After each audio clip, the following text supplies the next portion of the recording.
Eh bien, ça commence plutôt fort, hein, on va dire. Salut tout le monde, j'espère que vous allez bien, j'espère que vous êtes en forme. Très heureux de vous retrouver pour le débrief de la première journée d'essai libre. Une première journée qui nous a appris pas mal de choses, je vais bien sûr y revenir. Juste avant, quand même, je vous explique le programme et comment ça va se passer, puisque oui, je vais débriefer les 3 journées des tests hivernaux. Donc ces tests vont être réalisés, enfin du moins la vidéo va être réalisée en 2 parties. Une partie beaucoup plus technique où on s'intéresse à quelques écuries, pas toutes, parce que j'ai pas envie que la vidéo dure 150 ans, et que surtout j'aurai le temps de le faire pour les 2 prochaines vidéos qui arriveront demain et après-demain. Et pour terminer, eh bien, je vous donnerai tout simplement mon avis global sur cette première journée. Et juste avant qu'on commence, je tiens quand même à rappeler quelque chose qui me semble être très important, mais vraiment c'est super important, et ça je le fais chaque année. Ne vous fiez pas au temps autour. Voilà, il ne faut surtout pas se fier au temps autour. C'est super important, et surtout lors de cette première journée, et même pas que lors de cette première journée, même pendant les 3 jours, les temps autour qu'on va avoir lors de ces 3 jours ne valent strictement rien. Vraiment, je le dis, je le répète. Les modes moteurs sont différents, les pneus sont différents, la quantité d'essence est différente. Il y a également exactement les conditions de la piste. Là, on est sur une piste où l'arrière doit être extrêmement stable. Les monoplaces ne sont pas toutes forcément configurées de la même manière. À l'arrière, on va y revenir un petit peu plus tard. Également, les conditions, voilà, météo, que ce soit le vent, le sable. À Bahreïn, généralement, il y a ce genre de conditions qui peuvent venir perturber ta monoplace. Mis à part cela, il y a également d'autres écuries qui ne s'en sortent pas forcément sur ce genre de piste. On l'a vu, par exemple, avec McLaren la saison dernière. Peut-être que ça va changer en 2025. C'est une possibilité, mais oui, il faut faire très attention à cela, parce que là on est sur des réglages différents. N'oublions pas non plus qu'il y a des coups de bluff volontaires, voilà, ça c'est quelque chose qu'il ne faut surtout pas négliger. Les écuries cachent leur jeu et c'est tout à fait normal. C'est généralement à partir du 3e jour où on commence à avoir, vous savez, des simulations de courses, ou même des simulations de qualif qui peuvent par moment nous donner une petite estimation, mais rien de plus, vraiment. Il ne faut pas regarder les temps. Donc on est parti avec Mercedes. Alors Mercedes est l'écurie qui m'a le plus surpris vraiment en termes de changement aérodynamique. Je rappelle quand même l'objectif de Mercedes cette saison. Mercedes a connu beaucoup de problèmes lors de la saison 2024, notamment au niveau du comportement de la monoplace. Sous certaines conditions, elle se comportait pas forcément de la même manière par rapport au tracé, par rapport à la température également. En parlant de température, on peut également parler de la température des pneus qui était par moments trop forte par rapport au circuit, ce qui handicapait énormément les pilotes. Et la plus grosse faiblesse de Mercedes se situait dans les virages lents, tout simplement. Dans les virages lents, ça a été un très gros problème en 2024. Donc avec cette W16, il fallait améliorer tout ça. Si on s'intéresse à l'avant de cette monoplace, le nez et même l'aileron avant a subi quelques changements. Le nez auparavant était attaché au 2e élément tout simplement de cet aileron avant. Là, il est attaché carrément au plan principal. Alors j'ai vu que Andrea Kimi Antonelli avait utilisé 2 ailerons avant différents. L'un qui était attaché au plan principal et un autre comme celui de l'année dernière attaché au 2e élément de cet aileron avant. Un aileron avant qui est plutôt aplati, qui est plutôt lisse au niveau du flap supérieur. C'est ce qu'avait rapporté Mercedes à Monaco la saison dernière. Si on parle des suspensions, eh bien les suspensions ont subi quelques changements. On reste en push rod à l'avant. Mercedes n'a donc pas suivi Ferrari sur des suspensions attirants. Il reste sur des suspensions de poussée. C'était assez prévisible pour avoir une meilleure stabilité de la monoplace, ce qui devrait plutôt bien les aider dans les virages lents. Donc je comprends ce choix de configuration. Et également au niveau du flux d'air. Voilà, ton nez sera un petit peu plus haut, enfin ton centre de gravité sera plus haut, donc ton nez sera plus haut et tu auras un meilleur flux d'air, bien évidemment. Si on parle des side pods, eh bien on reste sur quelque chose d'assez similaire par rapport à l'année dernière, sauf que là, l'entrée d'air a plutôt été réduite, toujours une entrée d'air en forme de P ou de L inversée. Donc une entrée d'air très fine, que ce soit au niveau vertical ou latéral, qui ressemble énormément à ce qu'on a déjà pu voir sur la RB20. Si on parle maintenant de la forme des pontons, alors les pontons me font énormément penser à ce qu'on a déjà pu voir aux États-Unis la saison dernière. Donc un ponton avec ce tunnel, cette tranchée en dessous qui va être beaucoup plus prononcée pour une meilleure circulation de l'air vers le diffuseur. Sur le côté supérieur, on peut voir que c'est un tout petit peu plus cambré, je trouve, que les pontons de la W15.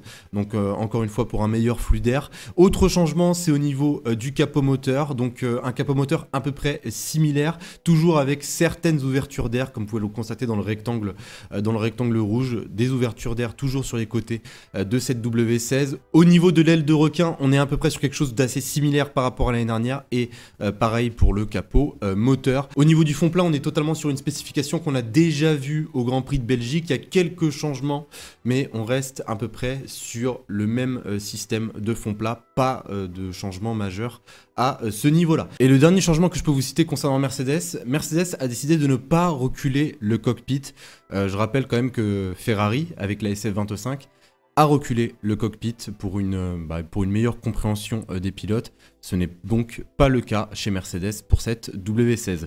En tout cas, voilà concernant Mercedes. Si je reviens sur la journée, je trouve que la journée s'est plutôt bien passée. Énormément de tours ont été effectués par les deux pilotes. C'est la troisième écurie à avoir effectué le plus de tours aujourd'hui lors de la première journée. Je trouve que la journée dans l'ensemble s'est plutôt bien passée, que ce soit lors de la matinée avec Andrea Kimi Antonelli qui s'en est très bien sorti, qui a utilisé en plus deux types d'ailerons avant différents. Il n'a fait aucune erreur, pas de problème technique à signaler non plus. George Russell s'en est également très bien sorti en fin de soirée. On attendra bien sûr la deuxième journée pour avoir une idée un petit peu plus globale et surtout pour avoir le ressenti des pilotes qui est super important, je le rappelle. Donc on continue les amis avec Red Bull, et oui Red Bull dont je n'ai toujours pas parlé, hein, vraiment. J'ai sorti une vidéo d'ailleurs sur Red Bull il y a un mois de cela, mais je n'avais pas du tout parlé du côté technique de cette RB21. Une RB21 qui, à ma grande surprise, ressemble énormément à la RB20. Alors, à ma grande surprise, oui et non, hein, parce que Red Bull au niveau de l'aérodynamique, je pense que c'est l'une des meilleures monoplaces, tout simplement. C'est juste via le côté mécanique qu'il y a encore quelques problèmes sur cette RB21, mais enfin du moins sur la RB20, donc après sur cette RB21 je ne sais pas, mais en tout cas il y a eu quand même beaucoup de changements qui ont été faits. Ce n'est pas forcément visible à l'extérieur de la monoplace, mais de source sûre, nous savons déjà qu'il y a eu beaucoup de changements à l'intérieur de cette monoplace. Voilà, au niveau des éléments internes de la voiture. Donc ça c'est quelque chose qui a déjà été fait et ça se passe dans les petits détails, hein. Vraiment c'est dans les petits détails que des changements ont été faits pour améliorer le côté mécanique de cette monoplace.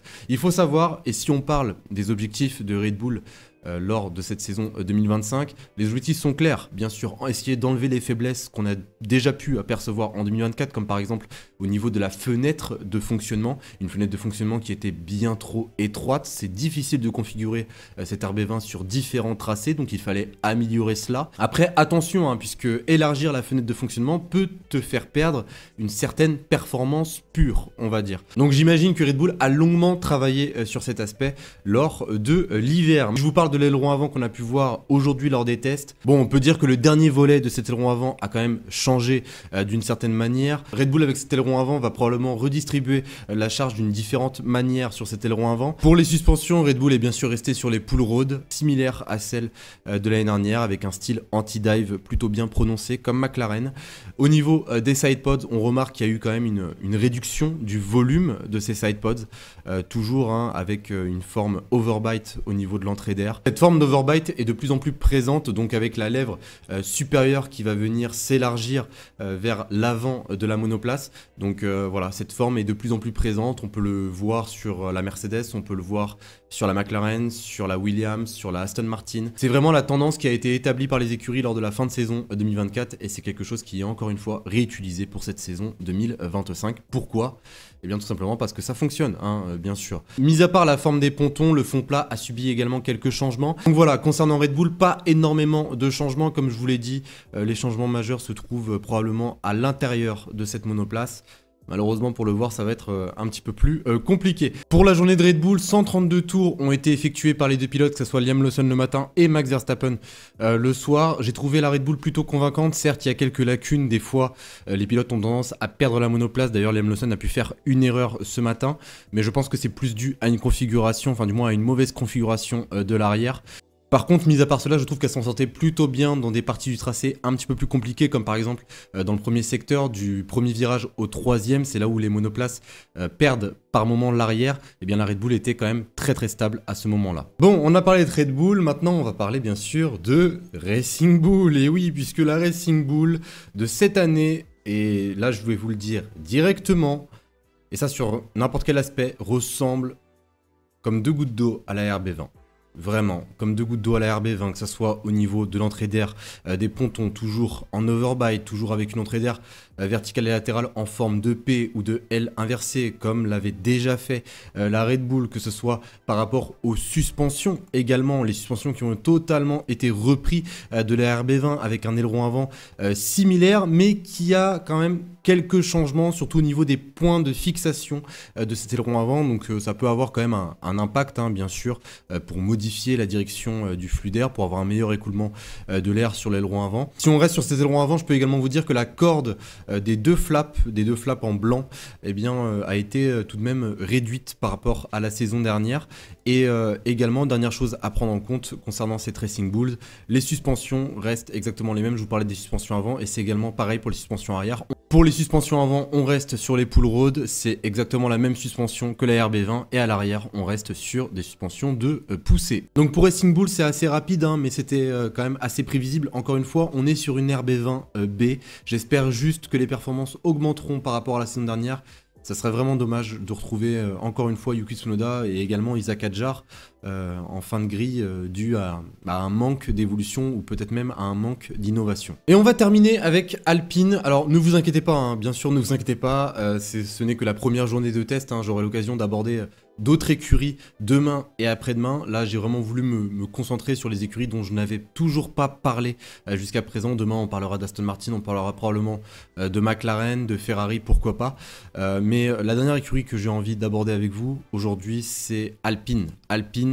Alpine qui m'a énormément surpris, je sais pas si c'est positif ou négatif pour tout vous dire, j'ai vraiment l'impression qu'on est sur la même monoplace que la saison dernière.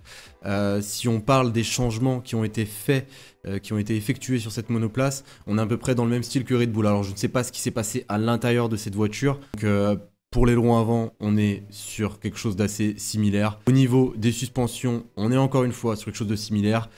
Push road à l'avant, push road à l'arrière. Le choix audacieux par contre se situe sur les side pods, plus précisément de l'entrée d'air des side pods. Là on est sur de l'underbite, c'est assez rare de voir cela aujourd'hui en 2025, là où la plupart des écuries comme Mercedes, Aston Martin, Racing Bulls, Ferrari, McLaren, ils sont tous partis sur de l'overbite avec la lèvre supérieure qui va venir s'élargir. Et bien là, pour Alpine, c'est exactement l'inverse. On reste sur de l'underbite. Alors je ne dis pas que c'est un mauvais choix, hein, loin de là, mais c'est vrai que ça reste assez douteux quand tu vois que tout le monde se dirige vers de l'overbite. Bah toi tu restes sur la même configuration et exactement la même configuration que la saison dernière. J'avoue être assez surpris. Je pensais vraiment qu'Alpine allait innover sur ce point-là. Après bien sûr, peut-être que cette entrée d'air correspond mieux au concept de refroidissement de cette monoplace. Si je vous parle des changements un petit peu plus précisément, hein, bien sûr, on va faire ça assez rapidement. Donc là l'entrée d'air underbite, encore une fois, avec la lèvre inférieure cette fois-ci qui va venir s'élargir.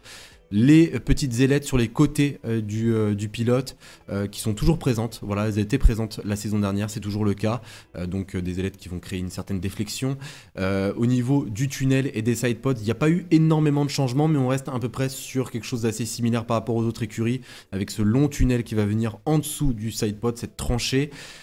On avance un petit peu plus haut. Alors là, on a deux choses qu'on peut remarquer, que ce soit l'aile de requin et les sorties de refroidissement. Donc les sorties de refroidissement sont toujours présentes sur cette Alpine. Pour terminer, on peut bien sûr remarquer les sorties d'air qui se situent sur l'aile de requin. Donc voilà les amis concernant Alpine. J'ai pas envie de vous dire que j'ai peur pour Alpine ou quoi que ce soit. Ce n'est pas parce qu'il n'y a pas de changement que forcément Alpine se dirige vers une mauvaise direction. C'est vrai que moi ce qui m'a énormément surpris c'est surtout les pontons, hein, pour être honnête avec vous, ça m'a énormément surpris. Je pensais vraiment que Alpine allait suivre la tendance des autres écuries, mais pas de changement ne signifie pas, pas de performance. Ça s'est vu avec Red Bull aujourd'hui. Red Bull est l'une des écuries qui a le moins évolué visuellement, je parle, hein, visuellement en termes aérodynamiques, c'est l'une des écuries qui a le moins évolué.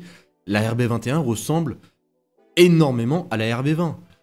C'est une évolution, hein, mais tu ne sais pas ce qui se passe à l'intérieur de la voiture, tu ne sais pas ce qui se passe en dessous de la voiture. Et je pense qu'il y a eu certains changements majeurs, surtout hein, par rapport à Red Bull. Je pense que les changements les plus importants se situent en dessous de la monoplace. Donc on en a terminé pour ces 4 écuries. Demain j'aborderai d'autres écuries. Ne vous inquiétez pas, hein, que ce soit les fans McLaren, Ferrari, ça arrive très très vite, hein, il y a 3 jours. Donc j'ai vraiment envie de prendre le temps de bien analyser chacune des équipes.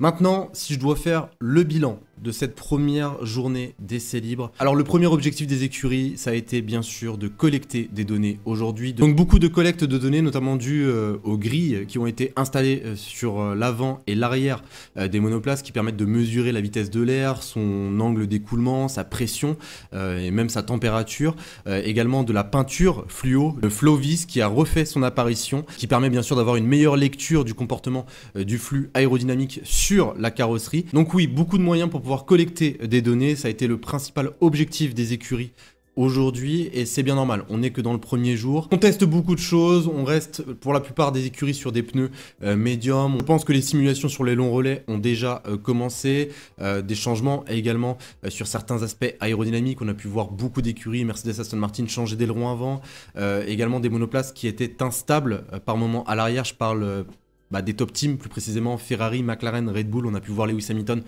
partir à la faute plusieurs fois aujourd'hui et c'est tout à fait normal, hein. Ce n'est vraiment pas dû à Lewis Hamilton, c'est dû à sa configuration arrière. En tout cas, je pense que vous l'avez compris, on est sur des configurations totalement différentes et on reste sur des erreurs logiques, hein. Donc si vous pouvez voir des pilotes partir à la faute, c'est tout à fait normal. Donc ça, c'est la première observation que je peux faire, une observation assez banale, vous allez me dire.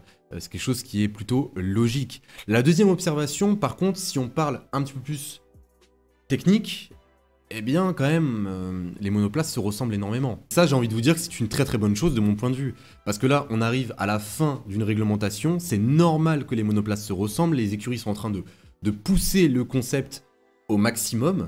Ça va nous donner encore plus de bataille en piste, je l'imagine. Parce que si les monoplaces se ressemblent, eh bien, au niveau de la performance, on doit être forcément sur quelque chose d'assez similaire. J'ai pas envie de vous dire qu'on aura une bataille pour le titre, c'est encore trop tôt pour le dire, bien sûr.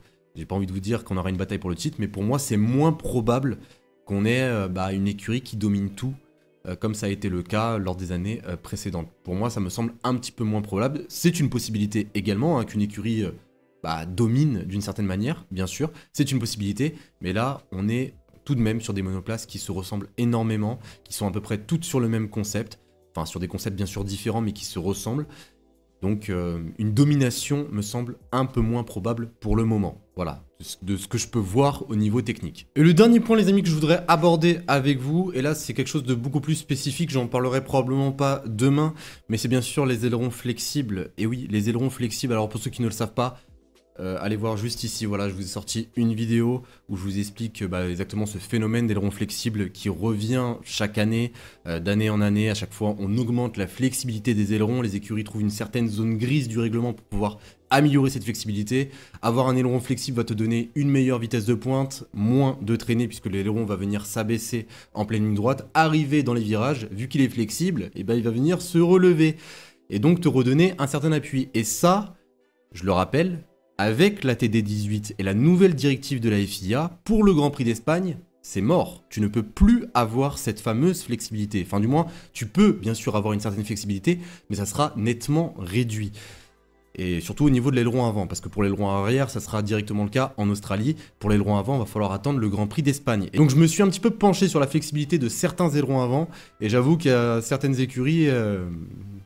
elles sont quand même assez flexibles, hein, vraiment, pour tout vous dire. Là, par exemple, si je vous montre la Aston Martin avec Fernando Alonso, là, on est au panneau 150 mètres. Donc là, nous sommes en pleine ligne droite, ça veut dire que c'est le moment où il y a le plus de charge sur cet aileron avant. Arrivé en fin de ligne droite, le flap remonte. On peut le constater directement, hein, puisque le sponsor Aramco, qu'on peut très très bien voir lorsqu'on est en ligne droite, eh bien, on ne le voit plus du tout en fin de ligne droite. Donc là, ça nous prouve que la Aston Martin est plutôt flexible à l'avant de cette monoplace. Mais attention, c'est pas la seule, hein. On a également pu le voir avec Lewis Hamilton, avec la caméra embarquée de Lewis Hamilton. On est en pleine ligne droite, on est d'ailleurs dans la plus grande ligne droite de ce tracé. Arrivé aux 150 mètres, l'aileron va venir s'abaisser. Arrivé dans la zone de freinage, il va venir se relever. On peut directement le voir. Regardez, je vous remontre. Hop, hop. Hop. Vous avez vu la différence, comment l'aileron va venir s'abaisser et se relever, ça te donne un gain monstrueux, hein, je le rappelle. C'est le dernier exemple que je dois absolument vous montrer, et là par contre c'est une vidéo, donc ça sera un petit peu plus simple de pouvoir le visualiser. Regardez juste la Red Bull ce matin. Donc voilà, attention, encore une fois, attention à cela, parce que là, Je le rappelle, hein, les amis, à partir du Grand Prix d'Espagne, c'est terminé. Et j'espère sincèrement que les écuries ont préparé le coup. Je suis pas choqué, bien sûr, de la flexibilité de cet aileron avant. La FIA a posé cette directive pour le Grand Prix d'Espagne. Ça veut dire que entre le Grand Prix d'Australie et le Grand Prix d'Espagne, bah t'as droit d'avoir un aileron flexible.